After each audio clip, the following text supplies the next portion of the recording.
Bem-vindos ao grupo de pesquisa Greco, do Instituto de Artes da Unesp. Meu nome é César Villavicencio, eu sou pesquisador responsável deste projeto. Este projeto é financiado pela Fundação de Amparo à Pesquisa do Estado de São Paulo, FAPESP. O projeto instigante abraça duas áreas aparentemente distantes musicais, da música da Renascença e da música contemporânea.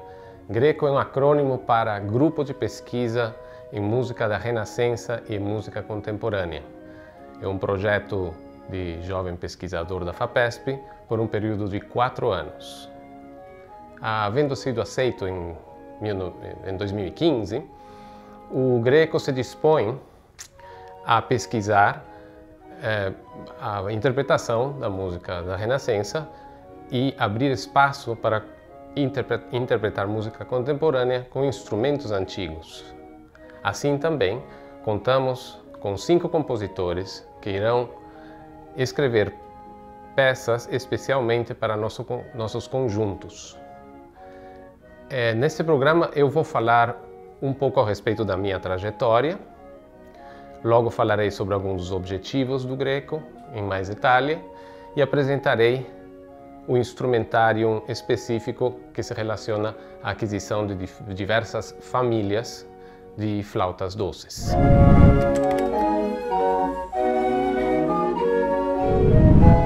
Eu sou original de Lima, Peru. Mudei para o Brasil, minha mãe brasileira, meu pai cientista peruano, para estudar música. Eu era concentrado em flauta, sempre fui. Conheci o maestro Ricardo Cangi, quem me levou a realizar estudos de aperfeiçoamento em música antiga no Real Conservatório de Haia. Eu permaneci lá durante 16 anos e realizei muito mais do que estudos de música antiga. Tive contato com música contemporânea, tive contato com o departamento de sonologia, onde inclusive desenvolvi uma flauta com sensores eletrônicos para processar sons em tempo real. Após a minha estadia no Conservatório Real de Haia, eu realizei um doutorado na Inglaterra, onde as primeiras tentativas de juntar ambas áreas de conhecimento, a música antiga e a música contemporânea, surgiram. Retórica e improvisação livre são os 2 temas principais do meu doutorado. Retórica é conhecida como um set de ferramentas que compositores usavam na música antiga, música do século XVI, XVII e XVIII, para orientar as composições e para orientar os teores do discurso, digamos. Já a improvisação livre é uma prática contemporânea que também depende de uma interação entre os membros, onde encontrei que a retórica fosse ser uma ferramenta de muita utilidade. Após ter finalizado meu doutorado na Inglaterra, retornei ao Brasil para realizar um pós-doutorado na Universidade de São Paulo, onde aprofundei um pouco mais a temática desenvolvida durante o doutorado. A ideia de elaborar o projeto para a FAPESP, o Grupo de Pesquisa em Música Contemporânea e Música da Renascença, surgiu mais ou menos como um resumo, uma maneira de unir aqueles 2 mundos aparentemente distantes que compunham a minha carreira como músico. Fiquei surpreendido ao descobrir a quantidade de peças contemporâneas que já existem para instrumentos da Renascença. Assim, o Greco se dispôs a importar instrumentos de primeira qualidade do exterior, que aos poucos estão chegando. Os primeiros instrumentos que nós temos são as famílias de flautas doces.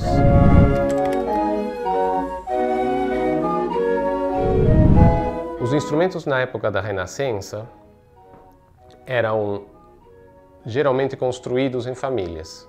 era uma época riquíssima, é uma época que resulta do humanismo, um movimento muito grande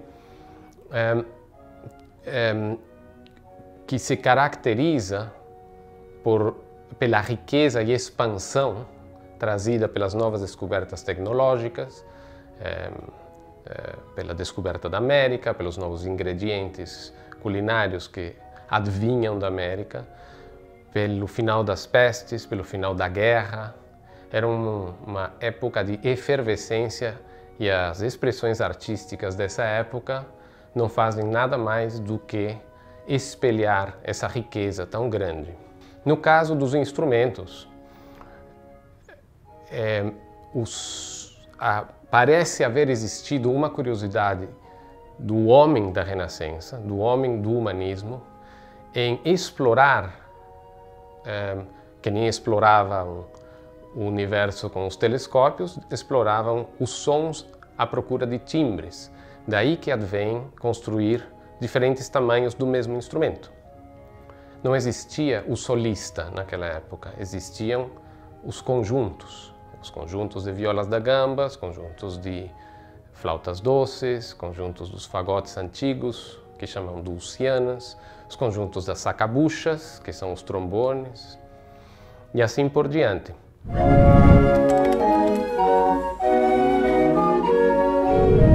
Para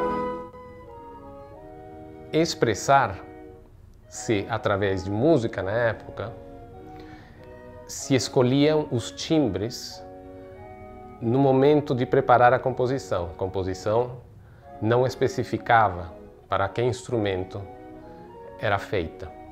Então cabia aos intérpretes imaginarem a combinação de timbres que eles gostariam. É esse tipo de pesquisa que nós realizamos no Greco. Juntar o som de uma palheta dupla com uma flauta de bloco, que é a flauta de bisel ou flauta doce, com um traverso, por exemplo. A combinação dos três em uma voz só cria um diferente timbre. Ou seja, nos dedicamos a fazer umas esculturas com som, com a premeditada decisão da intenção que precisamos passar através da música.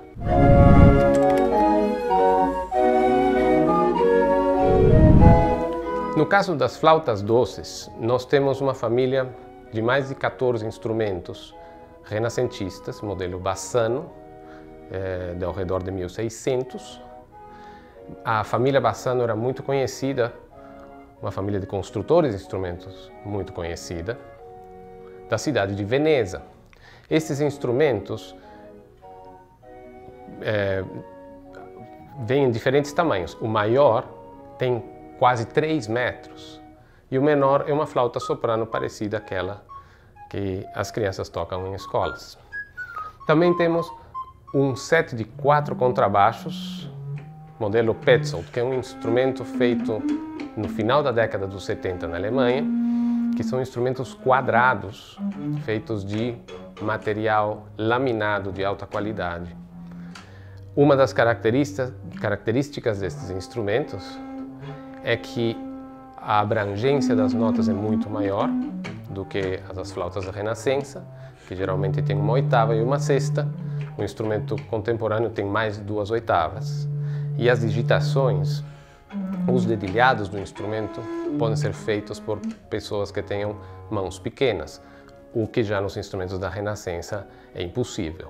Quanto maior o instrumento, maior a mão precisa ser do intérprete.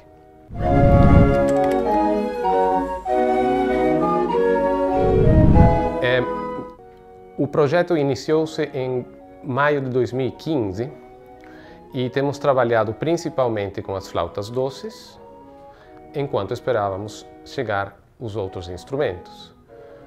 Durante este ano, houve um aprofundamento consistente no que se refere à interpretação e entendimento de tudo que circunda a música da Renascença. Aspectos não só técnicos, e nem organológicos, isso quer dizer o conhecimento dos instrumentos a serem usados, mas o conhecimento da filosofia, a especulação psicológica do ser humano durante o humanismo. Isso nos leva a nos aproximarmos de uma interpretação mais viva, digamos, da música antiga.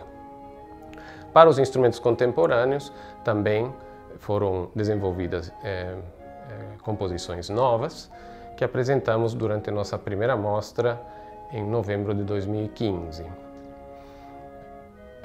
Dos programas a seguir, nós iremos apresentar os outros instrumentos adquiridos, traremos aqui músicos especialistas nos outros instrumentos, como a viola da gamba, os traversos renascentistas, e explicaremos com abrangência à medida que o projeto for se desenvolvendo. Até logo!